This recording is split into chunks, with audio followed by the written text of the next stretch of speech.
Hey, Star Wars fans and Rule of the Galaxy fans. It is Joe back for another episode of the Rule of the Galaxy podcast. Believe it or not, this is episode 219. No, 220. Sorry, I missed one. 220. And we've got a special guest today. If you watch on YouTube, you'll see that he just donned a certain cap, and it's because we're going to do a lot of talking about Indiana Jones and the series and the movie and everything else. It's our good friend, the voice of South Georgia radio, Mr. Scott Ryfun. Hello, How are you? sir. I'm wonderful. How are you? I'm doing great. I'm doing great. Good. That's a dandy hat you got there. Well, I've got two. I'm trying to, is it A or B? There's that. Um, There's that. And then there's I'm feeling that. you in B right there. I Yeah, think B is I'm kind of, A is the sentimental choice. Everything has a story, sure. and A has a story. But then again, B also has a story. So I'm more than happy to hear the stories because we are going to talk about a Mr. Indiana Jones, Mr. Harrison Ford, the Raiders of the Lost Ark, all those movies. So whichever one flicks your bick and you want to talk about first, we can go with. well, okay. So A, you're looking at the people who are just doing the audio feed, which in all honesty, you generally consume Rule the Galaxy on the podcast feed, the audio feed. As do I, believe it or not. And I'm the one doing it. Yeah, that's kind of weird. Okay, so A is if you look at the label, can you make the label out? I can see Indiana Jones right there with Harrison Ford's face right there in it. Yeah, and if you can't probably make it out because it's been sweated on, but he's got the sword hefted over his shoulder. It's basically with a little promo shot. That is the 1984 Indiana Jones hat. And when they first came out, they were $20 in 1984. And I could not, $20. What are you, crazy? I can't afford $20. But when they came out, I wanted that hat. I couldn't believe they were actually making a thing that was like Indiana Jones wore available in stores. And every so often I'd go in the little men's stores and I'd see them in the stores and I just go, oh man, that's so cool. One day I would love to have a hat like that. And then 4 years later, I graduated high school. And when you graduate high school, people give you a little money. A little cash.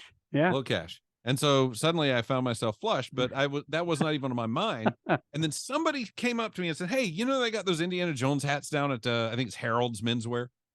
And I went, no, the ones from 4 years ago. And they're like, yeah. Oh, let me go down there and check it out. And sure enough, they had a black one and a brown still there 4 years later. Cause that's like retail now. Oh, it's all the chain stuff. Mm-hmm. You bring everything in. If it doesn't sell in 78 seconds, it's marked down and you blow it out, right? Back in the days when you had locally owned stores, people would just keep the stock. They'd order the stock and it would just sit there forever. And they were, by God, I'm not marking this down because I paid good money for it and I'm going to make some money off of it. Yep. And so it was always there. So I went down and I had my $20 and I got my hat and I wore it the rest of the summer of 88. And we went to college in the fall of 88 and I started wearing it everywhere in college. In fact, it was weird because it was like, it's a felt hat, right? Mm-hmm. It was hard as a rock when I got it. And I don't know if that's how they go to the stores originally, or if that's just like, because it sat there for 4 years, It was hard as and I kept going, one day this thing will actually be supple. And now it's just, you see how soft and bushy it is now. But I made it a habit to wear that thing all the time. And, for the year leading up to Last Crusade, really, I wore that thing all the time. Wore it. And, as a freshman in college, I'm sure I really stood out as a guy who looked like he knew what he was doing, walking around campus with my fedora on. Did they think you were a professor, maybe? With that. Yeah, no, because I had, I was always wearing like shorts and some t-shirt and stuff, my SCTV t-shirt or something. So that is the sentimental choice. This came into my sphere. I want to say maybe 2009. Okay. Also a licensed Indiana Jones hat, as you can see. Nice. Different tag, but yes. Different tag. It's newer. And I think this was 2009. And this was on Facebook. The official Indiana Jones account did a little contest, and you drop a quote in the thing and they'll pick a winner. And all right, I dropped a quote in there. and they send me a note. You're a winner. And like, this can't be legit but it was the Indiana Jones account on Facebook. And they sent me a package that was unbelievable.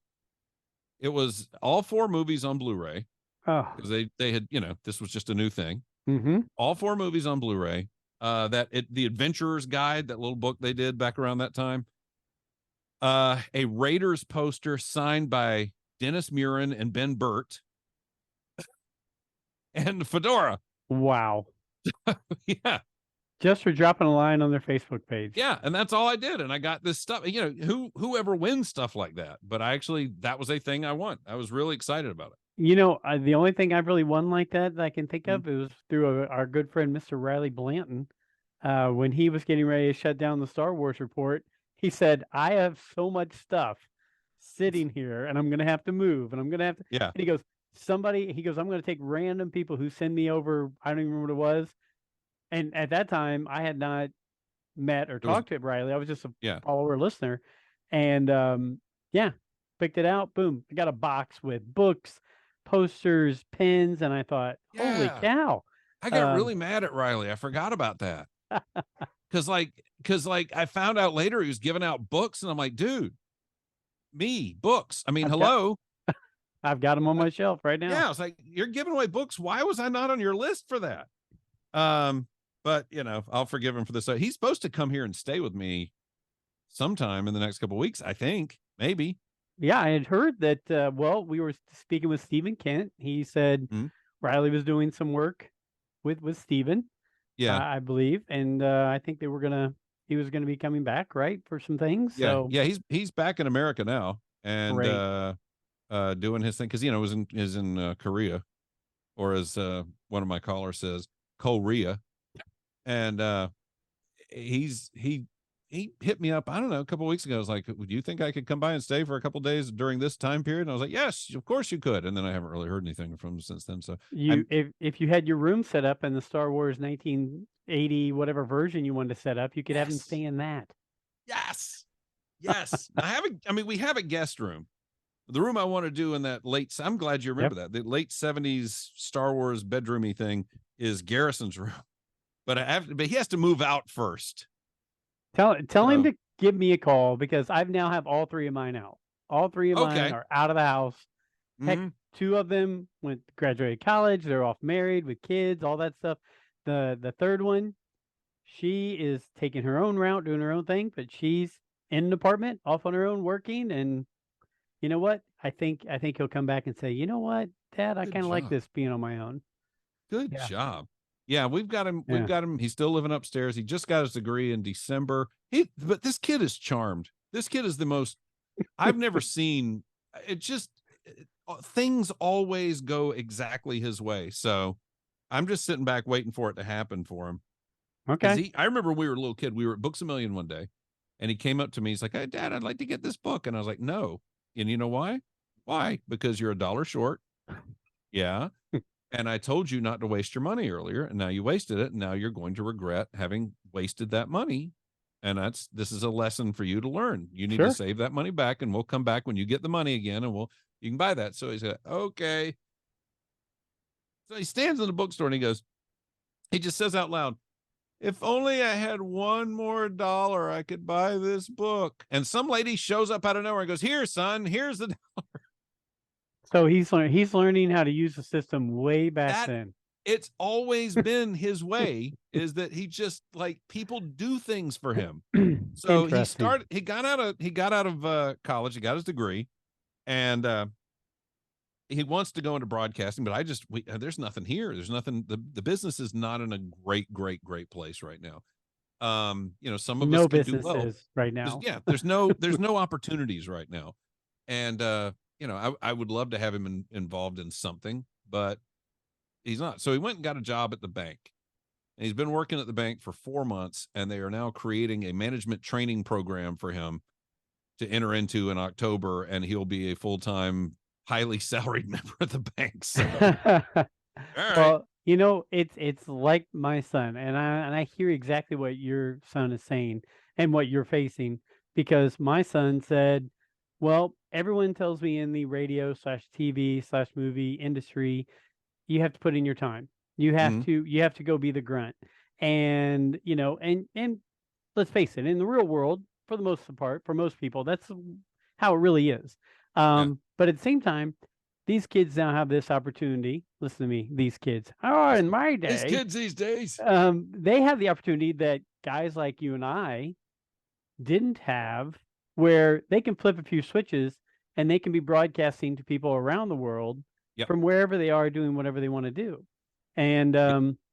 it's absolutely crazy to think about that's the way of the world now. My son goes and makes a nice living because he said, I'm going to do my own thing, because the radio stations in Indianapolis said, well, you can punch the board for 10 years and then we'll see if Mhm. we'll let you do something.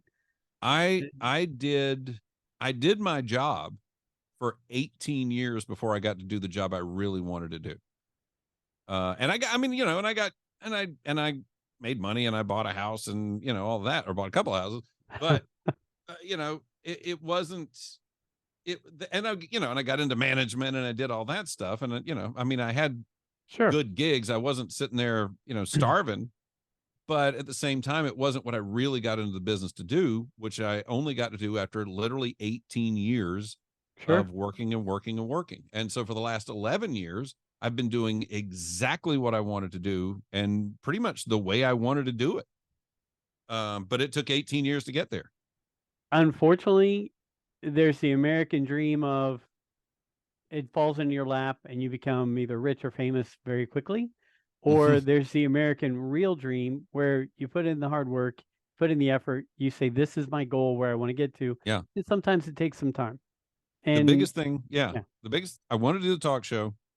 I would put myself in a position to be able to take over the talk show that I wanted to do.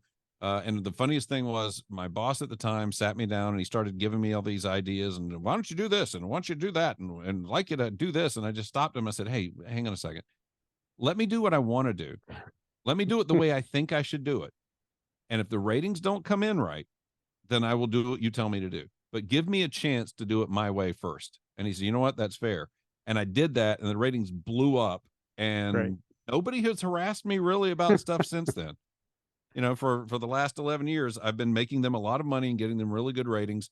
And they just sit back and let me do it, which is fantastic because I do some stupid stuff that nobody else would be allowed to do. That sounds fantastic. Yes.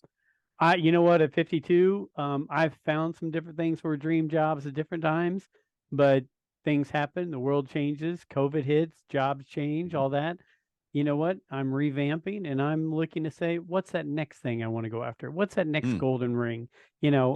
And I don't care how old I'm going to be. If I have to chase it, I'm going to chase it. But we've sit here and probably bored people to death that we're talking about our lives and our they love career. this. They're very interested in this. I'm sure. See, I'm my sure next ring was spreading the show into syndication type stuff, and we're doing that now. We've spread Yes. into Savannah, just like a fungus, same exact thing, just kind of crawling along the surface and making our way slowly through. So technically on 4 radio stations, 4 signals, 2 stations. So slowly but surely.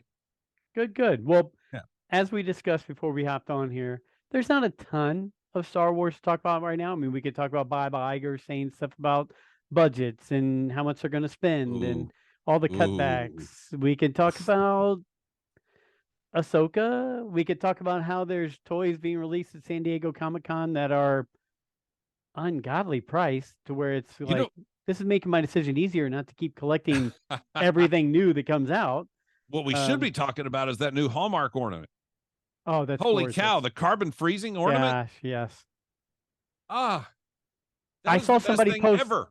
I saw somebody post and say, "Okay, we're going to get the ornament of it. Why can't we have that play set to where it sinks him in?" I mean, I know there's a play set of that, but it doesn't do everything that does, right? No, and I get they did a.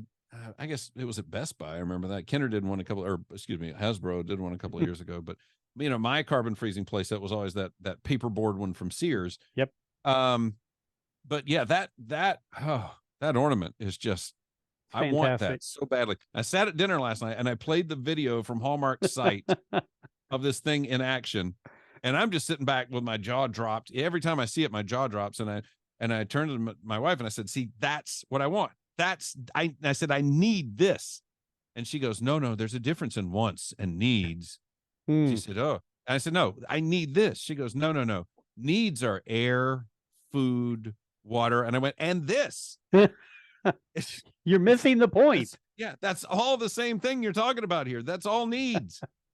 But that's, yeah. So it's $65, and you have to have this power cable that goes with it. It's like $15. So it's $80. But, and the funny thing is, like, I have done a total reversal over the years, where I used to, as much as I love Star Wars, I think, I like Star Wars a little. Yeah, a little bit. I don't know if you were in like you were clued in on that, but I used to have a thing where, like, the Christmas tree was Christmas. And I would be like, because it always just was like, nothing says the birth of Christ like Anakin about to slaughter younglings. Really, when you think about it.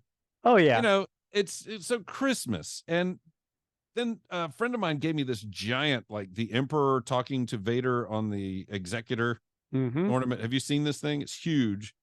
And a friend of mine gave that to me, and I was like, oh, thanks. But and in my head, I'm going, why did he do this? This is expensive. It's really nice of him, but it's not, I don't want these things on my tree because it's not, it's not Christmas. Christmas.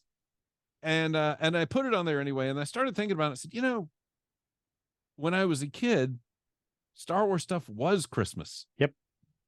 There's a photo from like 1983 circulating on the web a couple of weeks ago, maybe a month or two ago, where it was supposedly Christmas of '83, and kids just got a pile of Star Wars stuff all over this awful looking couch and terrible looking carpet. Yes. And you can't really tell the difference between the couch and the carpet. But I think about that when I think, when I was a kid, it was get up and see what the Star Wars toys that I was going to get for Christmas were. Yep. And then go to grandma's and hope she got the right Star Wars toy for me. And grandma would come through for me a lot. I remember getting up on Christmas morning of 78, 79, whenever the Creature Cantina, not the Creature Cantina, but the Cantina playset was out with the 4 figures. That was the thing I wanted most of all, because the figures were like my thing. And I got up Christmas morning and it was not under that tree. I opened everything. I was like, there's 4 figures out there that I don't have, and I can't, I'm not going to, I think this playset was like $7.99, but to us, that was, again, a $20 indie hat. Yeah. And so I went over to grandma's that afternoon, knowing grandma has no clue what Star Wars is. And I opened up my gift from grandma, and grandma got me the Cantina playset with the figures. Grandma came through. It always came through. But, so it's, the more I think about stuff like that, grandma coming through for me. I love my grandma. My grandmother's one of my favorite people in the world, and she was part of my Star Wars story. That's a good title. And write that down. I'm going to scribble that. And, so I started thinking more. I started softening on it. I started saying, when I was a kid, Star Wars and Christmas were hand in hand with each other. Yeah. So I think this works. And so I started putting more Star Wars ornaments on the tree and stuff like that. Whereas I used to just, no, not going to happen. Now it's a thing. It is not a topic that I thought we'd be hitting today, but That's what I'm good for. No. It's okay, because my wife worked at Hallmark for 10 plus years.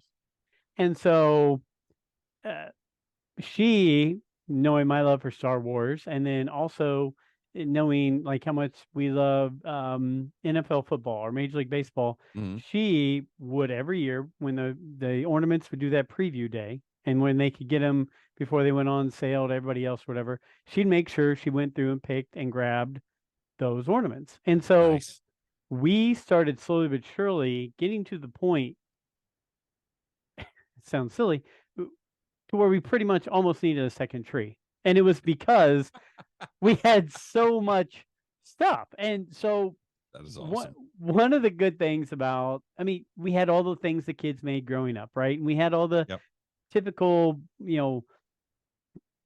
Christmas looking ornaments, but then you're right. Next thing you know, exactly. Next thing you know, you've got, like you said, here's Anakin over here, and here's R2 and 3PO, and then here's the Falcon, and then, and so we're like, oh crap. Well, one good thing that did happen when the kids started moving out was we said, which ornaments do you want?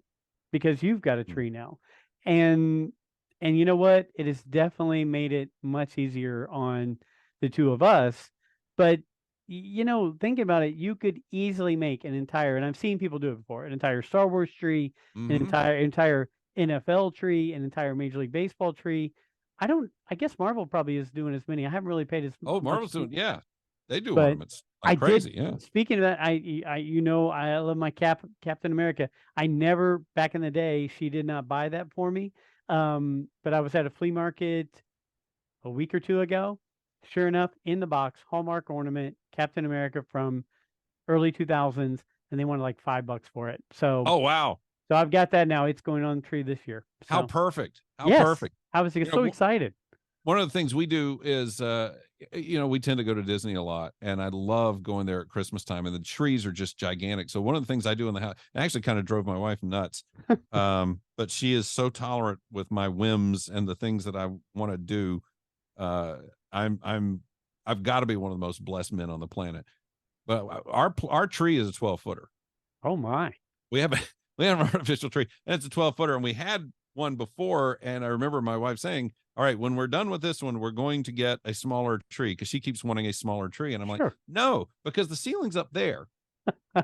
And so, I mean, why would we have a ceiling that's up there if we didn't fill it with a Christmas tree every dead Christmas? space, dead Yeah. space. Yeah. So, we've got one, like our house is what they call it, 1.5 stories. Sure. So it's like half of the house is 2 stories, and the other half is just open living room ceiling all the way up to the top. And so I'm just like, if we've got all of that ceiling, why would we not put a tree up in all of that space? So we Agreed. do. And so we've got a lot of room for that. We still have too many ornaments, but we got a lot of room for all of the ornaments we have. But we've got a great, now that I'm allowing more things, we've Right. got the traditional stuff, like you said, the stuff the kids made. We've got the stuff that, like, things my mom made. This is the weirdest thing I'm going to tell you in the world. My Okay. science teacher in 6th grade used to crochet snowflakes. Don't ask. And we have several of those from him that we have on the tree. And then we've got some Star Wars stuff, and we got some Kiss stuff. So, Okay. and some FSU stuff. So it all kind of works It's out nicely. it is. It's a good mixture. And you know what? Yeah. That's funny is just like we see across, decades and centuries, tr traditions change and they become Yep. your traditions. And Yep. the way we celebrate Christmas here in Indiana isn't the same way that people celebrate Christmas in Florida, for example. I Mm-hmm. mean, yes, it's still the same day officially, but you do different things, you eat different things, and Yep. you decorate a different way. So I get it completely. I've got very good friends who live in Australia, and I talk to them all the time.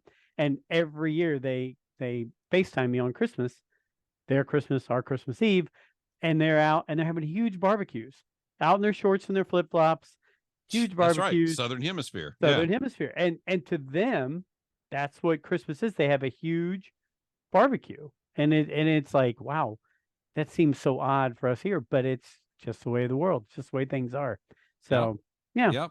fun stuff. You're going to have to call this episode Christmas in July now. So. I'm loving it. Perfect. As a matter of fact, I saw that the other day with my wife, and I was like, "Oh, look, there's this Christmas show on." And she goes, "What?" And I go, "Christmas, Christmas in July." And she goes, Christmas in "Oh, July. That's yeah." right. So, That's the way it um, works. Hallmark Channel loves that for sure. Oh, Gives them a yes, they do. whole second month of those Christmas movies. So, Darn right. um, so we both saw. How many times have you seen the new Indiana Jones? Twice. Twice. Okay. Twice. I almost did a third this past weekend, but I just could not get motivated to leave the house this weekend. So Understood. With your work schedule and how busy you are, got it. yeah, I was like done. There was a couple of times where I almost went. I'm supposed to go see it again with my son because we haven't seen it together yet. So we Mm. will do that probably fairly soon. But I went and saw it with some of the guys who either used to be on the show, Rule the Galaxy, or guys who live here who listen to the show all the time and participate with the show. So we went and saw it. And I will say this. Went into it a little hesitant just because I enjoyed the previous movie, but I didn't love the previous movie, and I felt like I'm nervous that they're going to keep going in a direction I didn't want it to go. But you know what? I was completely entertained in this movie. I enjoyed it. I thought the story was pretty interesting. I liked the characters in it. Um, I didn't like Mac in the last movie. I've watched it a few times. Really? He ticks me off. I don't know. Well, Probably he's he should supposed to tick me tick you off. off. I know. I mean, I like the character because he does tick me off. So, Mm, but this one I felt like had some good characters, had good mm, storylines. I did. It took me in places I didn't think we were going to go. mm. But overall, I left the movie, and unlike a few other movies that you and I could probably talk about for hours and hours, where I walked out and went, "What the heck did I just watch?" Um, this one, I walked out and I said, "Hey, I like this one. It was entertaining. I could watch this again. It feels like part of the overall arc of the movies, and I give it a thumbs up." So that's the general view of it. What were your thoughts coming out of it? I had two different viewings. I had two different reviews. Okay. The first night, I do stupid things. Let's just get that out of the way. Okay. And one of the things that I'm always like, I want to be their opening day. That's always been a big thing with me. I want to be their opening day. I want to be there as soon as possible. And because now Hollywood believes that Friday is Thursday at 3 p.m. Yes. Opening day is basically Thursday at 3 p.m. And on Thursdays, I host trivia night. And so that starts at 7. So if I go to a 3 o'clock movie, and nowadays they used to do 10 minutes of trailers in front of me. Now they do 15 minutes of trailers in front of a movie. And so you go to a 3:15 there, and then the indies movies on like 2.5 hours. It's like crazy long.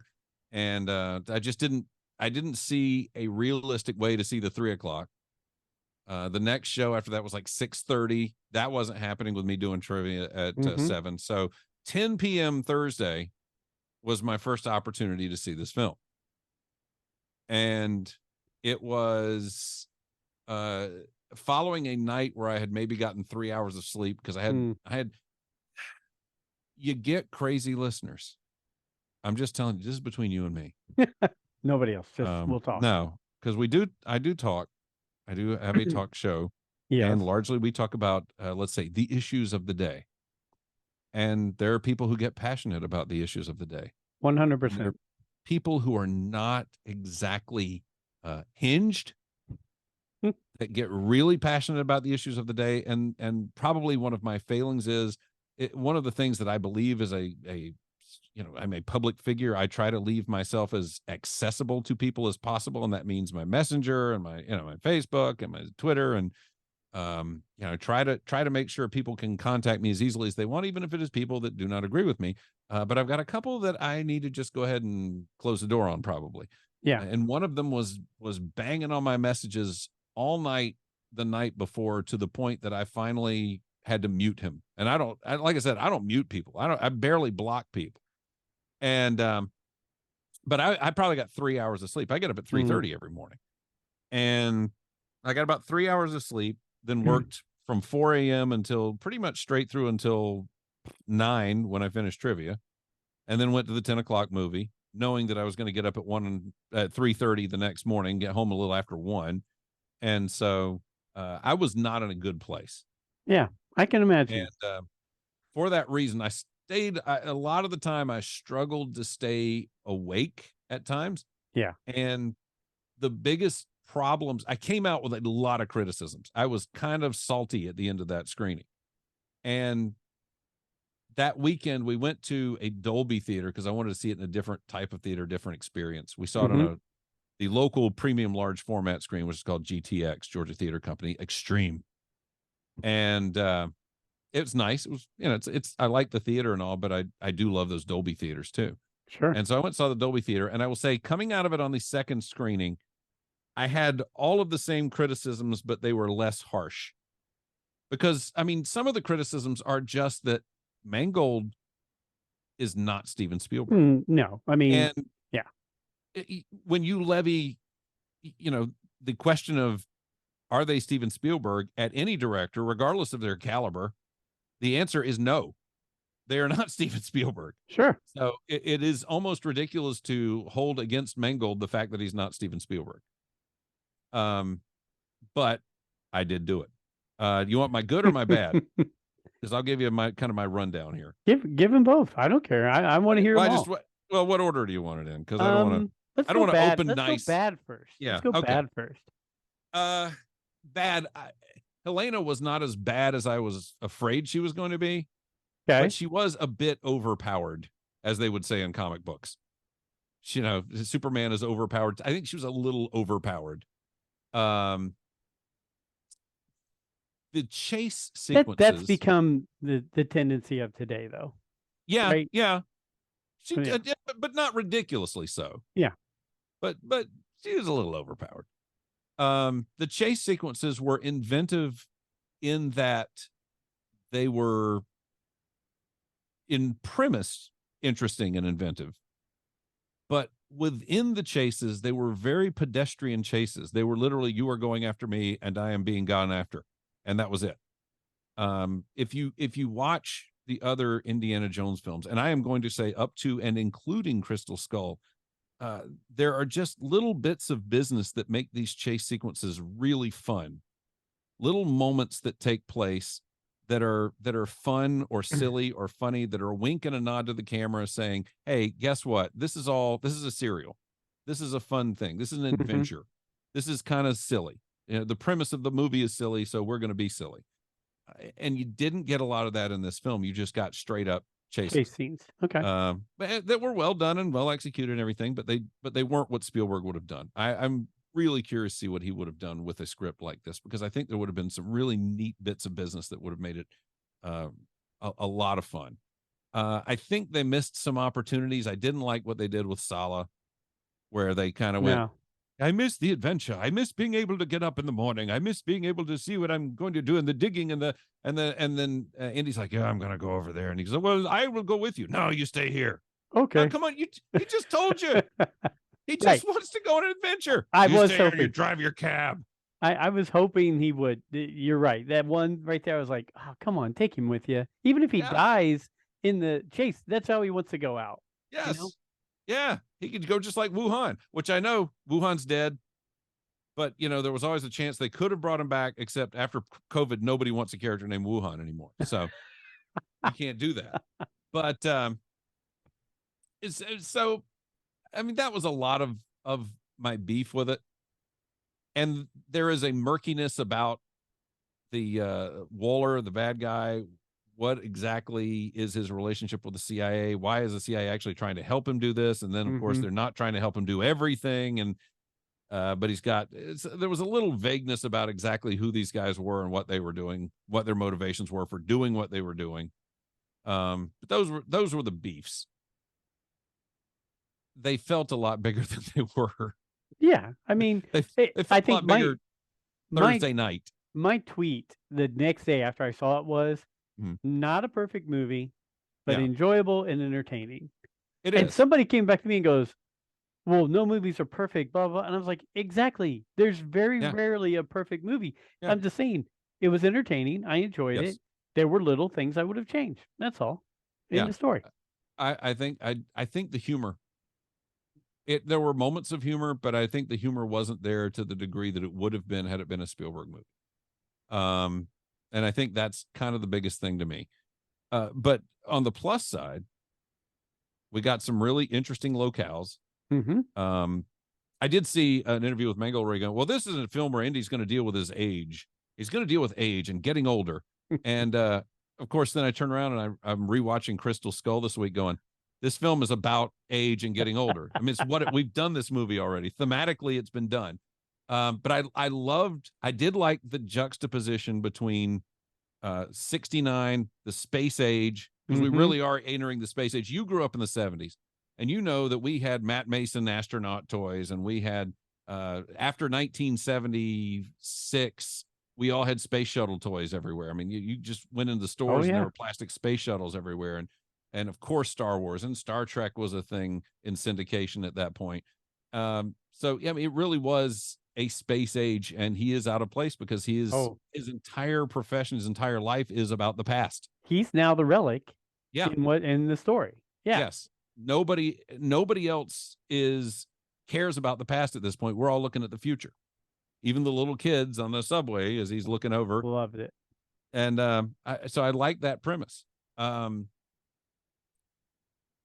The I'm trying to skip through the things I like the idea of the MacGuffin. And what I really like is the ending and how, you know, in 4 previous Indiana Jones films, we're pursuing something. When we finally get to it and get a hold of it, it doesn't do what it's supposed to do, and it brings doom and chaos to everybody.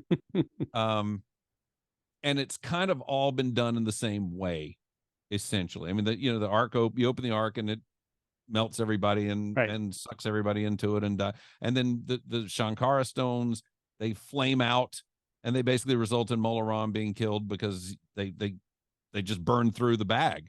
Right. The Holy Grail, once you cross the seal, it destroys the cave that you're in. The crystal skulls all get together and just destroy that entire mountain. You know, so they just kind of lay waste to everybody. This was in premise the same thing, but done in a different way. And I appreciated the fact that it wasn't just, hey, let's open this and sit back and watch it go horribly awry. Right. I mean, they were kind of more participants in the process. So it was a variation on the theme, and you could look at it and say it's not the same thing, but it really kind of is. I enjoyed the time travel aspect of it. I like the fact that he got to see something that he in his entire life had been about the past. So I thought that was great. I like the mechanism of going back in time, and the fact that it did everything that the MacGuffin is supposed to do, up to and including laying waste to the bad guys. But it did it in a very different and fresh way, and I thought that was good. The other thing is the last scene is beautiful. Even when I hated the movie the first time I saw it, and I was angry, that last scene just grabbed me. I was beside myself about how wonderful that last scene was. It was a great last scene. And although I will say this, there's a thing. Let me get back to the criticism really quickly. There is a thematic thing that's happening in this film that should have been clearer towards the end before that scene, so that scene had a bigger emotional wallop. And I know you say bigger emotional wallop. How can that be? But remember, throughout the movie, he is telling everybody who will listen, my son died. My wife could not take it. He couldn't deal with it. And now we're divorcing. Right? That's his story throughout. But in that last scene, she comes back, and what does she say? She says, Helena told me you were back. Are you back, Indy? She says that. Now, what does that say to you? It tells me that he's the one who went away, not his wife. He's the one. This was he's not the one about who her. Couldn't handle it. Yes. Yes. It wasn't about her not being able to handle it. She left because he couldn't handle it, and he pushed her away. But we're reveling in so many other wonderful little things in that scene that, that's new information to grasp that I don't think we should have to grasp there. And I feel like that should be, I think, and I've been trying to figure out where do you put that? You could have laced it throughout. And I'll tell you, I'll tell you where I put it. I'll tell you where I put the revelation. He's having the conversation with Helena, and it gets really deep on the ship. And he walks away because he's talking, she says, if you go back in time anywhere, where would you go? And he says, Cleopatra, whatever, right? Yeah. And he's like, I would tell my son not to enlist. Right. That's his thing. Yep. So again, it is eating him up. And then he walks off, and she says, you're still wearing your ring. And he doesn't respond. And at that point, she can say to herself, she didn't push you away. You pushed her away. And then we can take that and absorb that and think about that. And then we get the proof of that when she comes in and says that at the end.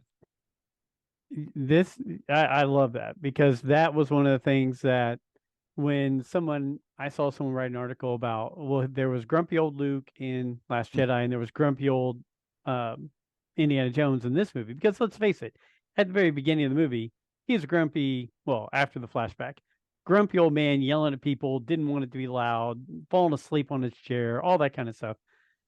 But the biggest difference to me was 5 minutes after being the grumpy old man, he was back to being Indiana Jones. He was still grumpy, but he was still being Indiana Jones. He wasn't being, well, the rest of the movie, I'm just going to be a grumpy old man.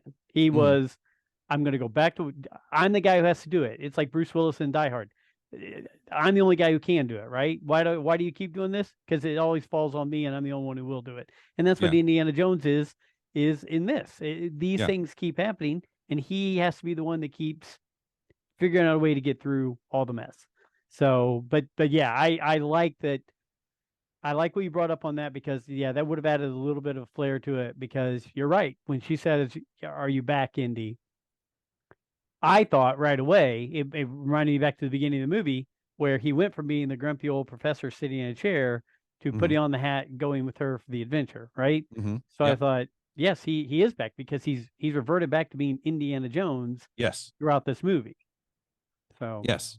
And why is she coming back? Why is why is him being back a prerequisite for her coming back? Because he's the one that pushed her out. yep. He's the one who did that. Now, I do think it's funny that you're seeing videos of people complaining that Luke and Indy become grumpy old men because, well, I mean, just because, I mean, I think the argument there is that these guys would not just become grumpy old men, but you are literally seeing guys who got older and grumpier about these things. You're seeing videos being made by guys who did, in fact, turn into grumpy old men Mm-hmm. about the fact that it's not realistic that these guys would become grumpy old men.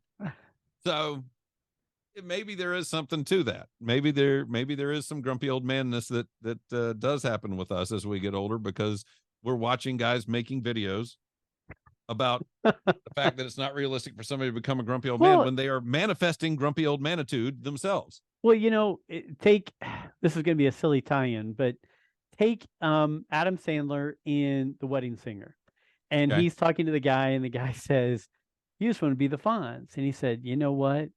You know why Welcome Back, why Happy Days and Welcome Back Kotter got canceled? Vinnie Barbarino, Harrison, Henry Winkler, Fonz, because no one wants to see an old man chasing chicks, when they're 60. They want them to still be Vinnie Barbarino and the Fonz, right? And I Yes. think that's probably part of it is people our age look and say, I always want my Superman to be Superman, my Mm-hmm. Captain America to be Captain America, Luke to be Luke, Indiana Jones to be Indiana Jones. But in reality, if done the way life is, at some point in time, they do have to turn into old men if they haven't Yeah. died off already. Yeah. What can you not do now that you used to be able to do? There's a lot. There's a long list of things I you have a can't do list. now. Yes. Yeah. That you used to be able to do. Most of it involves my left shoulder, but because it's toast at this point. But it does happen, and it's okay to deal with that. What interested one of the things that made me angry that first viewing was that every time you saw him try to run, he's waddling. I mean, he Oh, just doesn't have it in him to. My first viewing was, I can't believe they did this and sold us a bill of goods that he was going to be Indiana Jones. But really, that's the guy he is right now, mm-hmm. and that's okay. It also, when I went back and rewatched Crystal Skull this week, it it really hit me hard how physical because he was mid-60s when he Oh, made yeah. that movie, and how physical he still was in that film. I mean, he really wasn't too far off of being the same old guy, just much older looking. Right. The fight scenes, the running, the jumping, he was still kind of all doing it in Crystal Skull. So it was interesting to get to this point where it is very obvious he can't. This one thing about this movie that did hit me, which is it's the last one. They've all said it's the last one. He went to celebrations. I'm not falling down for you people anymore. And you know, it's okay. It's kind of, I've been watching, and you'll get an opportunity, by the way, right around Thanksgiving. I'm sure you won't take it, but I'm just telling you, you'll get an opportunity to see Kiss one last time. They're in the middle of the end of the road tour. They're coming through Indy. They're coming through Indy right, I think Thanksgiving weekend. They're going to Well, be you there. know what? And if I'm not at the LSU football game that I'm looking to go to, I will go see it because Alfie will go see it with me. Yeah, it'll be the last shot. December, I think 1st and 2nd, they're in New York City, and that's it. It's over. Oh man. And I saw the show when it came through Jacksonville a couple of years ago. This tour has been really long because it was stymied by COVID. And in watching it, I went, okay, I'm really glad I came to this, but I'm also, and I never thought I'd hear myself say this 20 years ago when they went on 23 years ago when they went on the first farewell tour, I was going, why are they going on a farewell tour? They can still do it. They can still bring it. Why would they stop doing this? And of course they didn't stop doing it, which was great. Crystal Skull, same kind of thing. I went, why doesn't he do more of this? He can still do it. He can still bring it. And now I'm at a point where I see Kiss and I go, they need to stop because they just physically cannot do it anymore. They can't do it anymore. And I Right. hate that. And it's not anything other than, they're wearing 40 pounds of gear. They're, Gene and Paul are in their 70s. They're wearing 40 pounds of gear. Gene's spitting fire. Paul's flying across the stage, flying across the crowd on a cable. And his voice is about shot, and they physically can't do it anymore. This is the closest they're going to come to being able to do it, and everything's going to be downhill from here. And it's the same thing with watching Dial of Destiny. I'm not, after Crystal Skull, I was going, we need to do more of these now. After this one, I went, okay, it's over and it needs to be over. Yep. And I'm okay with this being it. I would like for Spielberg to have done it, but I don't want Spielberg to go, you know what? Okay, I'm ready to do another one. Because don't, this is it. Let this be it. He got a good send off, and we're good. Well, and Mark Newbold, he and I talked about it like the day after I had seen it, and a couple days after he had seen it for the third time. I think he'd already seen it 3 times. He said, we're talking about Indiana Jones 5. He said, but in all reality, we should be talking about Indiana Jones 10. And it shouldn't be 5 more. It should have been 5 that should have happened from 1989 through now. And he said everything on it, everything in front of it that could have been done, and it just couldn't come together. And he said, think if we would have added, some other ones that they talked about, other storylines related to different times and eras and things like that. He said we could have had one every 4 or 5 years, and he's probably right. We probably could have. Yeah, there is a thing, and as you, I think, know, I've been going through my storage unit for the last year or so, rearranging it, and I rearranged it so that it fit better. And then I decided to take on a separate project, which is to organize it so that, because there was something I wanted to look up, and I've got, I save things. Yes, you do. Quite a lot of things. And the sad thing is, for me, a lot of it has to do with, I will win an argument one day with this. And I know that's just me. That's how I think. I have the original USA Today Life section where they reviewed Howard the Duck, and I did so because they gave it a mediocre review, 2.5 stars, which technically equates to pretty good. But I knew everybody would say, this is, as things were starting to develop, this is the worst thing ever. This is the stupidest, worst, horrible movie ever. And I said, I'm going to hold on to this, because the sentiment of the day really is not that it's a horrible movie, it's that it's not a great movie. And I don't want people to remember it as being horrible. And I will argue that, and I will have this thing with me. So anyway, I have all this stuff. And so the latest thing has been to divide it into, segments. And I've got that just about done. And then I'm going to start getting it in chronological order so that I'll be able to look up things. But one of the things I will tell you, at the time when he was doing publicity for Last Crusade, Harrison Ford said in a parody of George H.W. Bush's campaign slogan, "Read my lips, bye-bye Indy." That was the quote. And that was because at the time he was very firm in saying, this is it, I'm done. They rode off into the sunset. That's it. So I think, some of this was getting him to get over whatever scars he had left over from that one and get him going again. And then, of course, part of the problem also is you have that triumvirate you have to satisfy. George has to be happy with it. Steven has to be happy with it. Harrison Ford has to be happy with it. And sometimes those guys are not anywhere near all the same page. And Lucas is usually probably the outlier, but Lucas is also the genius. I mean, they're all geniuses in their own way. They really are. They really all have a certain genius. But Lucas is kind of the idea guy, the big idea guy. And sometimes they don't quite see his vision. And I think this one Crystal Skull took a long time, took a lot of drafts. In fact, I was reading the other day Frank Darabont's draft of Crystal Skull, or actually, I can't remember what it was called at the time.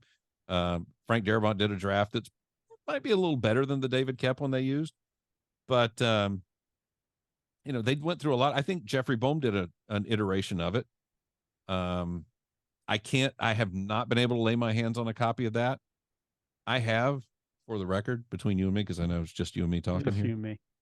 I do have some Jeffrey Bohm scripts that nobody on this planet has, but I'm not even going to ask for your connection. My gosh. I had a good connection. But I know Bohm took a crack at this script. I would love to have seen that, but Bohm did Last Crusade. Last Crusade's brilliant. Last Crusade is wonderful, and it's a fantastic textbook movie. It's a textbook great script. When Last Crusade came out, it was the summer right after I had taken my first screenwriting class in college. I mean, I had just finished it, and got done in April, and then in May, Last Crusade comes out, and of course, I'm hyper aware of screenwriting structure and breaking it down into bits and sequences and acts and so that and I'm just reading this going, I'm watching this movie going, this is fantastic, a perfect script. And then 2 months later, Lethal Weapon 2 comes out, and it's another great script, and it's the same guy. It's both Jeffrey Bohm. Really? Yeah. So Jeffrey Bohm kind of became my spirit animal of screenwriters. Those are two movies right there. I mean, it didn't even cross my mind. Those movies right there, I could watch either one of them every day when they're on. Doesn't matter. Same summer, both amazing movies, and both just tight as a drum screenplays, just amazing screenwriting. So yeah, Jeffrey Bohm kind of became my guy. I started going back and, there's Inner Space that he did. Inner Space is fantastic. Oh, and the Dead Zone and all of that.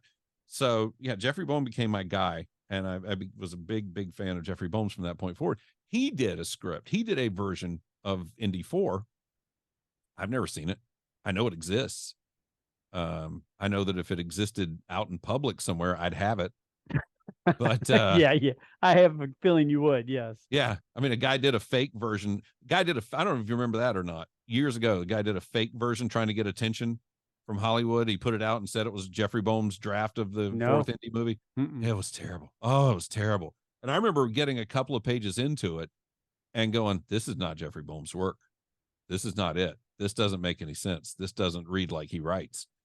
And it just, and it just wasn't good. But although strangely enough, Indy and Marion did have a secret long lost son, so he got that part right. But again, that was kind of an easy one to get. Yeah, I mean, that was kind of an easy one to figure out. It made sense. Yeah, you could drop that one in there. Yeah, but yeah, just not good. So I don't, the Bohm thing. Obviously, it takes a lot to get these guys together. And then with this one, this got pushed back so much, Spielberg eventually dropped out. Right. So, pleasing the three-headed monster is probably a very difficult thing. Making sure all three of those guys were on the same page, probably not an easy way to get them there. And you were going to have a several-year layoff with Harrison Ford because, again, in '89, he was done. His three-picture commitment was over, and he was moving on to other things. He also... He tore up the 90s. What's that? I said he tore up the 90s. Yeah, he did. But I think also, yeah. I mean, yeah, he's the fugitive at that point. He's Jack Ryan at that point. I mean, he's going crazy, and he's throwing some Oscar bait in there with what's the JJ regarding Henry. Oh gosh, yeah, regarding Henry, Oscar bait movie, Witness. Yeah, Witness was 85. Yeah. And then Mosquito Coast. He got the nomination for Witness. He got nominated for Witness, didn't win. So the next thing he does, teams up with Peter Weir, the director from Witness, makes Mosquito Coast, thinking, okay, here's my Oscar bait. Part 2 doesn't work out. I know a lot of people who really like that movie. I have a real tough time with that movie. It's just, I don't relate to it at all. I only saw it once because I was just like, nah, it just didn't do it for me. Yeah. And there's not many Harrison Ford movies I've only seen once. Yeah. And it's one of those, and God bless Paul Theroux who wrote the novel. And I'm just not into it. And that was one I bought as here's a blockbuster term for you. You ready? I bought it as a PVT. Previously viewed tape. Yeah. Okay. That's what they used to have. Blockbuster, when they would sell their pre-rented tape, they were called PVTs. So I bought that one as a previewed, and I was just like, okay, I can't. This is not good. So looking back across, we've talked a ton about Dial of Destiny and a little bit about Crystal Skull. I mean, I think you would agree. You mentioned before we started talking that Raiders and Indiana Jones, they're kind of like a cousin. They're like the little brother of Star Wars, right? I mean, absolutely. Like everybody said, I'm a Star Wars fan. Oh my gosh, Han Solo's in this movie. We're going to go check this out, right? I mean, Raiders of the Lost Ark, Empire had come out in 80, Raiders in 81. That was just a given that people were going to jump in and go see that movie, and then it blew us all Mm-hmm. away with Yes. that. Were you Here's as the an flip. Go ahead. Here's the flip. Save your question. Yeah. Here's the flip. My parents, Star Wars comes out in 1977, and I go see it, and I walk out the theater. I've got to go see this again. And my mom's going, "No, you don't go see movies twice. That's just stupid. You don't do that. People don't go see movies twice." This is 77. And it was July I saw it. And then September, I finally got to see it a second time because my uncle hadn't seen it. My dad hadn't seen it. And they were going to go, and they let me come along with them. But before that, you didn't go see a movie twice. 1981, 4 short years later, Raiders comes out, and a friend of mine my mom takes a friend of mine and me to the theater, and we get done with the movie and we walk out. My mom says, "You know what? I'm going to come back and see this next week and bring your dad." Now my mom is going to see movies twice after she tells me you're not going to, we don't see movies twice. Interesting. So yeah. So Lucas and Star Wars changed the culture as far as repeat viewings of movies, I think. I would agree with you completely. And Anyway, yeah, so it's crazy question. to think about. No. So then 84 comes along, Temple of Doom. Yes. And I, in the show I did with Mark Newbold, I told him Temple of Doom was one that in 84, I thought it was okay, but it didn't blow me away. It was different. It wasn't the same kind of feel. But I went back and rewatched that as I was leading up to the Dial of Destiny, and I realized that movie's a lot better than I gave it credit for. Movie. It's a great movie. So and it's much got good everything in you it. need out of Indiana Jones. Okay, there's no Nazis. Big deal. That's okay. He can't have spent an entire career fighting Nazis. Right. I know everybody loves him fighting Nazis, but honestly, he can't have spent an entire career fighting Nazis. I love it. It to me, it is a different serial. It's we did this kind of serial. Correct. Now we're going to do this kind of serial. We did the jungle movie and the desert movie. Now we're going to do this, this temple, the wicked gods, religion, all that kind of stuff. Yes. Far Eastern thing. And I love that movie. I absolutely adore it. Me too. And things that stood out to me that, I've seen it less than I've seen the other movies, obviously. I've watched 1 and 3, I don't know, 50 to 100 times. I don't even know. I just watch them every time I see them. But I always took part in Temple of Doom, but I never loved it like I loved Raiders and Last Crusade. But going back and really saying, I want to watch each movie, see what they're really like, even Crystal Skull, before I go see Dial Destiny. And I watched that movie and I was like, wow, this anything goes scene is fantastic. Wow. The inner tube coming out of a plane, while silly, was fantastic, right? Yes. I mean, just these things of just seeing these things. The meal with all the Middle Eastern men eating the things they were eating is an incredible scene. So yeah, I mean, that movie does not get and Short Round, fantastic. Yes. I think the entire movie is a lot better than people give it credit for. It 100% is. I actually had this argument a couple of years ago with a buddy at work who went on the air. I didn't know we were going on the air, and he went on the air and just started slamming the last Temple of Doom. And I think he thought I was going to join in with him. And I was like, no, I'm not doing that. I love this movie. I'm not at all going to do. What are you talking about? And in fact, it was one of the flashback cinema movies, I guess a year or so ago, maybe, but maybe a year or so ago. And I went on social media and just tried to recruit people to come see this movie because I felt like people need to watch it again and give it another chance. One of the great things about growing up when you and I grew up, Joey, is that we didn't have to contend with the internet, and the internet didn't tell us what to think before we saw something. Not at all. And, so when I watched Star Wars Holiday Special, I did not know it was a terrible thing. That was the worst thing that was ever made. I loved it. When I saw Temple of Doom, I didn't know it was dark. Same thing with Empire Strikes Back. Everybody, it's such a dark movie. Temple of Doom is a dark movie. Temple of Doom's funny. I mean, and same with Empire. There's a lot of humor in that movie. So to sit there and go, it's such a dark movie. Yes, there are some dark things that happen, but I mean, you are coming off of a movie where the bad guys alternately melted and exploded. I mean, it doesn't get much dark than watching your gums fall apart. Yeah. I mean, you're talking about the wrath of God in one movie, and you're talking about a little temple with some weirdness going on. Yeah. God melted the bad guys. Right. That's not dark. That's kind of Old Testament dark, if you ask me. 100%. So I've always enjoyed that movie. I loved it in '84 when it came out. The only reason I didn't go see it a lot of times is because '84 was a busy summer with a lot of good stuff coming out. I did not go see it twice, but it was really only because it was gone by the time I got back around, because it was a couple of weeks later, maybe 3 weeks later, but I think 2, that Star Trek 3 was out. Yep. I mean, which was dumb for Paramount, but if we told kids today how many blockbusters came out side by side next to each other in the early to mid 80s, and even in the 90s, there were some stretches where there were multi blockbusters out at the same time. But you remember '84, you've got Temple of Doom, you've got Star Trek 3, you got Gremlins. Oh gosh. And because Gremlins and Temple of Doom are the 1-2 punch that led to the PG-13 rating. Parents got really upset when the guy's heart gets ripped out in a PG movie. And they're going, "Oh, we can't do this. How dare you do this?" And then Gremlins comes out I think in June. And, she's putting Gremlins in the microwave. Oh, yeah. She's putting them in the blender. And all of a sudden parents again go, "Well, you didn't tell us they're going to be gross." And of course they're both Spielberg. Right. And there was this demand that we've got to crack down on the gory, violent content. Now, the interesting thing is this. The original proposal, and I read a big piece on this in Starlog back in the day. The original proposal was to do R13 and R17. So really? so that you had, we'll restrict it to under 13 here, we'll restrict it to 17 under, because regular R is 17 and under. Sure. But the theater owners don't go for that because they're not going to tell somebody they can't go to a movie. Correct. Other than the R, 17 and under, okay, fine. But 13, we're not going to tell 12-year-olds you can't go to a movie a 13-year-old can go to.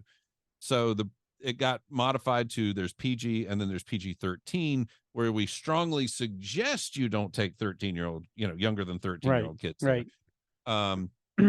And that's really kind of how that came about. They weren't going to restrict people because they're not going to tell people, they want as few obstacles to selling tickets as possible. And so all of a sudden you tell parents you can't take your 13 or your 12-year-old to this movie, and it's not going to work out. No. So agreed. So obviously it's a no-brainer. We both fell in love with Raiders. Now we know you loved Temple of Doom. I've warmed up to loving Temple of Doom. Last Crusade, as you mentioned, not many better movies and put together. And then the star power of having Sean Connery play a perfect role in that movie. And even the flashback with River Phoenix. Yeah, I hated River Phoenix's haircut. River Phoenix's haircut drove me nuts. But it was still a fantastic flashback. I mean, it's a great sequence. Yeah. So those 3 movies right there, you look and you go, man, that does rank up there with it ranks up there like a Star Wars. It ranks up there with the Lord of the Rings movies, right? I mean, those things are, as far as a great trilogy goes. Yeah. I mean, you can sit there and go, my gosh, these are on the Mount Rushmore of trilogies right there. Yeah, absolutely. And last year, the great thing with putting Sean Connery in that role obviously is, and everybody will point out, Indiana Jones was kind of modeled originally. If you've read the transcript of the story sessions, he is a bit of a James Bond inspired character. So to bring James Bond in to be his dad is kind of, it's very on the nose, but it's fun. But also, I think what people don't give Connery credit for was Connery was kind of reestablishing his, what would you say, his testosterone back then. And he was doing like the Presidio and stuff. He was doing manly men movies. He did a movie with Wesley Snipes, and a movie with Michael Caine's wife. I can't remember her name. I don't know who Michael Caine's wife is. Black hair. She was just in the new Disney National Treasure TV show, but now she got blonde hair. Oh, you're not talking about Michael Douglas's wife. Michael Douglas, damn it. Yeah, okay. Michael Douglas, that was Entrapment. That was Entrapment. And all that was after Last Crusade. But I was saying though, up to that, kind of went into a whole thing where he was revitalizing from being James Bond to this now, right? Yes, but he was rehabilitating his thing, but he was still being his manly man thing, where he, like I said, Presidio was one leading up to it. I'm trying to remember another one. Oh, it went in Untouchables, where he wins the Oscar. And so he took off the wig because he'd been wearing the wig for many years. He took off the wig, and now he's kind of rebuilding his manly man. And then he does this role, which is not a manly man role. No. And Dirty Scholar. So for him to kind of take a back seat, it didn't really take a back seat because he stole the movie. But for him to kind of sit back and take a not so leading, not so manly role was kind of a risk for him at that point in his career. And it paid off beautifully. The chemistry between those guys is amazing.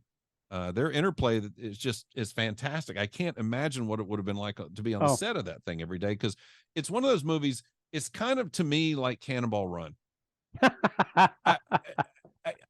I know people slag that, but Cannonball Run is, I love watching Cannonball Run. And the reason I love watching Cannonball Run, there's certain movies that you watch, and I've got a small list of them, that when you're watching it, it just seems very obvious to you that everybody was having a really good time making the movie. And that just kind of shows on the screen. It's Bachelor Party for me. Oh, I love Bachelor Party. When I watch Bachelor Party, I watch that and I just feel like everybody in this movie is having a great time. And that's the way I feel in Last Crusade. Do you feel the same way about Smokey and the Bandit? Yeah, I do. I feel like they probably, Jackie Gleason probably had one hell of a time. Yes. He and Burt Reynolds were probably partying it up between every take. I mean, they had probably a lot of alcohol, a lot of cigarettes going. Probably was, yes. It probably flowed pretty freely. But yeah, there are those movies that just like the sense of fun that they seem to have had on set. And maybe it's all a lie. Maybe it's all a bitter hoax and a sham. But Last Crusade is one of those movies I put up there on that list where I just feel like those guys had a wonderful time making that movie. And I think it shows. My first experience with that, I got the score the day before on cassette, because that's the way you bought things back then. And we didn't have, the first show in Brunswick was at 7 p.m. It opened on a Wednesday in May. And they just didn't do, school wasn't out yet. I was out from college because the semester ended in April at Florida State. Right. And so I'd been home for a month, but they didn't do daytime shows during the week because school wasn't out. So we found a 70 millimeter theater in Savannah, and they had an 11 a.m. show. And we went up there, and I think there were 4 of us in that screening. 4? 4 of us. Yeah, at 11 o'clock on a Wednesday in May in 1989. And the guy that was there showed up like in costume. Like it was me and a friend of mine, and then this guy and a friend of his, and that guy showed up in costume and just was like gushing and talking. And he was almost so intensely fan, it almost put me off. He was so intensely fan. Yeah, that's what I'm saying. And but we had a blast. We had a ball. We had a wonderful time. It was so great that we came back and we bought tickets and we saw it at 7 and 10 that night. Oh man. Because we're just like, we got to see this again. There are few experiences of watching a movie that I've had in the theater where I've never looked at my watch, never never gone, gosh, my butt's a little numb, I should shift in my seat. Never gone, wow, I've really got to go to the bathroom. I had no thoughts at Last Crusade other than this is what's happening on screen and I'm totally absorbed in it. 2 things talking about Last Crusade. One, the obvious thing of the chemistry was so great. The father-son chemistry was great, and they were 12 years apart. That was fantastic. Yep. The second thing is, and this is just a shout out to you and Mr. Glosson. One of the main reasons I bring you two on here is because I learn more stuff when you're on here, and I just feel the passion that each one of you has when you're talking about seeing this movie. It gets me all just geeked up. I'm ready to go, man. It's like a coach talking to players in the locker room. And Glosson does the same thing to me about some random topic. But that's one of the fun things about having you guys on here is I'm listening to you talk about it, and I'm like, man, that movie was freaking great. I'm ready to go see it now. Yes, it was. So yeah, that's just absolutely great. And Venice is one of the places I have not gone to in Italy. I need to go check it out and do the scene. You were just in Italy, yeah. Yeah, and just sit there and go, Venice. But anyway. One of the things though that we didn't really address with Dial of Destiny that I think fits in right here, because I got the score and I listened to that score on cassette, although we listened to it all the way in the cassette deck in the car driving up to Savannah. And the score to Dial of Destiny just bangs it. I think that's another reason why I was a little sour after that first screening, because I was so hyped up by the score. John Williams at 91 has no right to be as great as he still is. Newbold said the same thing. He goes, I was okay with the Crystal Skull soundtrack. It was okay. He was like, but this one was a banger. He was like, I Yeah. put it on, and he goes, so hearing that from you two, that's high praise because both of you have said the same thing on the soundtrack. And I like Crystal Skull overall as a movie. I have my complaints about it as well. And rewatching it again this week, it really did emphasize for me that I would love to see Spielberg work with the same material, The Dial of Destiny. But yeah, the score was kind of weakish. And look, Williams doesn't hit every single one out of the No. park. But yeah, that Dial of Destiny score, it's got so many little callbacks, little tiny callbacks. Oh, Yes. by the way, the Nazis are here. Here's the thing we played in Last Crusade when the Nazis were walking in. Oh, there's a chase going on. Here's what we played during the desert chase, and just enough, and then kind of springboarding into its own thing. It's just a great score. It's a fantastic score. Is it just me, or when you hear Marion's theme, it almost slides over into Leia's theme? Like there's a little tendencies, just a few notes that hit in similar ways when it just hit me when I was watching it recently, and she came in, and I just sat there and I was like, sounded a little bit like Leia's theme. Wasn't, but there were a few notes that kind of mimicked each other a little bit. I'm just humming it in my head. I think the first couple of notes of Marion's themes are a major fifth, and I think the first couple of notes of Leia's theme are a minor fifth. Wow. But I just think Collins, they sound good. David Collins would be your guy for all that stuff. You need to reach out to him. He'll answer your questions. Me? No. He's, we did My Star Wars story, and we did 2 parts of it, and the second part just was eaten by my computer, unfortunately. So we've never been able to finish that, but I'll just tell you, what was there was great. But yeah, Collins is brilliant about that kind of stuff, and he can pick it apart and tell you things that probably John Williams didn't realize he was doing. Just great at analysis and great at history all at the same time. And that's, to me, when you can contextualize things within history, that's when you really start to get the resonance of some of this analysis, where it really starts to mean things to you. I think looking at this as a whole with 5 movies, I mean, obviously I've seen 11 Star Wars movies. And I rewatch each, and I listen to them each, and I pay attention to each of them different ways. Doing the rewatch of Indy was great. I think I'm going to do that more, to where I say, hey, you know what? This week I'm going to watch, and just go in order, right? And have you ever watched Temple of Doom and then followed it right up with Raiders? Because I've never done that. Oh, like the 35-36 thing? Well, yeah, because of the aging of it. I mean, that's when you should watch it, but I've never done that myself. I don't, and I'll tell you, there are a couple of things to me that make that a bad viewing order for me. Okay. I would think it would have to be. It would have to be. It would be. You'd feel out of sync because so much is brought into the Raiders movie. So, well, first off, with Raiders, he's very, very clear on the fact that he does not believe in superstition. I mean, his superstition is having his gun with him, and he says, what a cautious fellow he is. He's got the gun. He doesn't believe in the mysticism and all of that, and clearly he just got. He says at the end of Temple of Doom, yes, I understand its power now. How do you understand its power? And then a year later, you forgot its power. So that's kind of But the other thing is that, like the gun gag, like the great Cairo swordsman gun gag, right? Which didn't work in, Well, but then, so in Temple of Doom, there's now a takeoff on that. Yes. That does not have any context if you didn't see Raiders. Yes. So I feel like Raiders is really very much a setup for the movie that takes place a year earlier. When they open with Anything Goes, it's kind of like, hey, you remember what happened last time? Well, anything goes in this one. I love it. So yeah, there's a lot in Temple of Doom. I feel like, yes, the years are jumbled about, but I still think your best viewing order is Raiders, Temple of Doom. Okay. I'm going to keep doing that. I think you're right. I think it would feel awkward and out of place to watch it the other way. Yeah. Now, I think you could skip Temple of Doom and do Raiders into Last Crusade and be fine.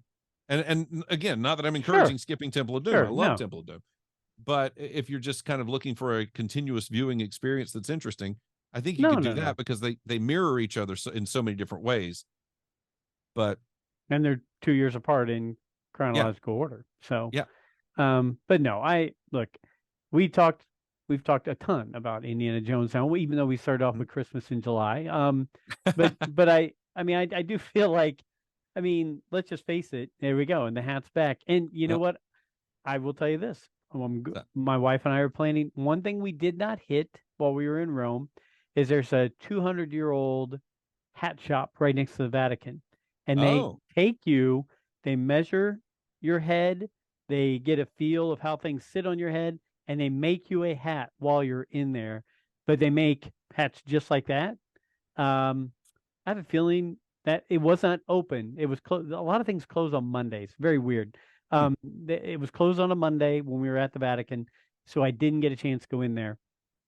But next time, I'm doing the hat, and I'm going to do a very similar to Indiana Jones hat.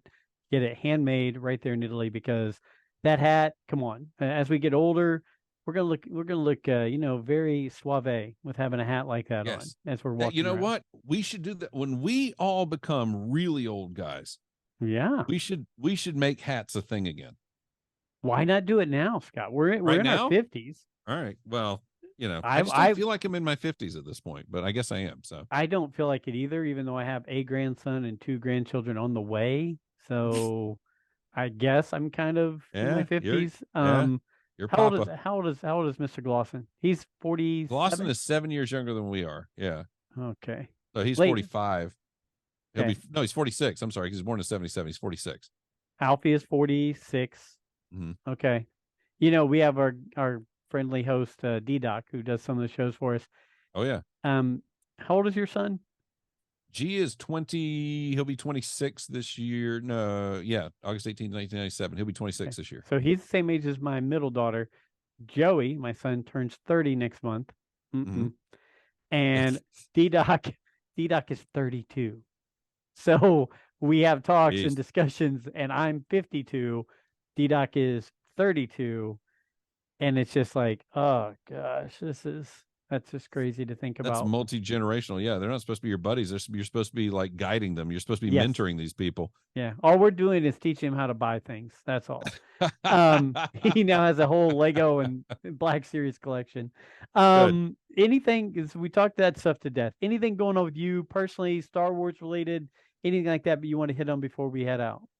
Um, I'm still in the process of bringing things back home, which has been a wonderful process of discovery. The process of having to go through every single item in my storage unit has been amazing. I've been trying to take as many photos as I can. It's a fun Twitter follow. It really is. I've been putting it out on Twitter as much as possible. And then when I got knee deep in the Indiana Jones stuff with the movie coming out, I was like, all right, putting all that stuff out there too. But I've been bringing things home. I brought most of my die casts back home of my Star Wars stuff. Your Uh, comics. This week I brought all of my comics home. I had 22 long boxes in the storage unit. And yeah, when we bought this house in 2008, one of the things my wife said was, "Hey, the house is going to," because this house is twice as big as our first house. I bet. And she went, "Oh, we buy the new house, you'll have room to bring your comics back into the house." And of course, 15 years later, I'm finally able to get my comics in the house. So that's been fun. And I forgot I was going through my Marvel Star Wars stuff, which I love, as you know. Mm-hmm. I forgot some of the stuff I had. I forgot a couple of the books. I for some reason thought I had 2 copies of Star Wars #1, the original. Oh man. I have 4. I don't remember having 4. You I can have just 4. send me your most banged up one. I'll take it. Yeah, fuck. That was kind of shocking when going through. Going, I got this many, really? Wow, good for Okay. you. Yeah, That's fantastic. it's been fun. I'm in a shifting period. With the kids all moving out. Mhm. Yes, I have my office, which is the studio. But I'm in a shifting period because it's travel's becoming very important to my wife and I, Mm. and having grandkids is now coming into play quite a bit.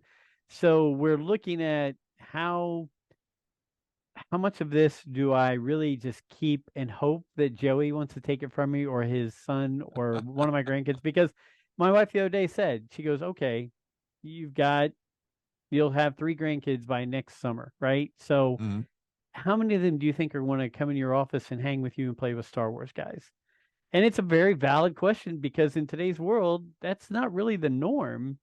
for kids to do. And so while I tell her I'm saving all this for them, Yep. am I really? Well, Or I mean, because but while I want it to be, I'm but it afraid it's does not going to be. happen. It does happen. When Garrison was little, I would say the same thing. Oh, I'm saving this for Garrison one day. And my wife would go, he's not showing any interest in all this stuff. But now as a 25, 26-year-old, he's very into all of this stuff. Okay. And it's funny because stuff will come in on the mailbox and I'll pull it down. What is this? eBay purchase. And he'll open it up and I'll go, why did you buy that? And he goes, well, I needed it for my collection. I go, but I've got this. And one day It's you. you're going to have it. Just be patient. It will, because I'll keel over sooner rather than later. And you'll get that. You don't have to buy it off of eBay. It's sitting there. And, it was in storage. Now it may be a little more realistic because it's just down the hall from him. And I Right. can say, hey, that thing that you were talking about, here it is. And maybe Yeah. that'll be a little better for him. But he's into a lot of the same stuff now. And a lot of times it takes time for it to catch on with them. But once they catch on, they're gung ho. They're Yeah. gung ho. Well, I will cross but my that's fingers. also, here's the other thing though. Yes, toys are not in vogue with little kids anymore, but Star Wars will always be a great thing for kids, and kids will find it. Even if it goes away for a little bit, it will come back. We've proven that. We have. You and I did an episode about how people always underestimate Star Wars. It always comes back. It always, always, always exceeds expectations. And I think that maybe you should point out to Mrs. Marinera, and that is that it's going to exceed your expectation. Whatever little thing you think it won't be, it will. It will make it. Well, I'm gonna hope that through and through, and now I'm gonna go and pull up the KISS concert tour sites because I'm gonna go see if it makes sense for Alfie and I to go see them here this fall because I've never seen them in concert. And then when you see the ticket prices, you're gonna go, oh, never mind. I'll watch somebody's YouTube video of it. You got it. Well, man, hey, I always appreciate you taking the time, and I think we just have fun conversations, and the great thing about it is we go into it with, hey, here's a few things we can talk about. Let's just see where it goes. And I didn't have that we talk Howard the Duck on a bingo card anywhere today, so that's cool that that got brought up. But yeah, it's always a blast, and I hope we can just keep doing this from time to time, and when we get it planned out, especially not on the nights you can't do it, get you on the regular show with everybody. Yeah, a couple of nights, where I can't really do it. And if Glosson ever gets his computer working again, I'm so mad at him. I love that man. I genuinely love that human being. He's a great guy. And I didn't know you were going to dive bomb me with him today. I wasn't. Great. I wasn't until lunchtime, and I was sitting there, and I go, I haven't talked to Steve in forever. And the fun thing about Steve is he goes, man, you can reach out to me about other stuff besides just podcasts. We can just hang and talk. And I'm like, I don't want to bug you. You're busy. You're popular. You have tons of people that want to talk to Mr. Glosson, so. Well, see, he always tells me not to call him. See, that's a privilege you got there because he always tells me, I don't really like talking on the phone, so don't call me.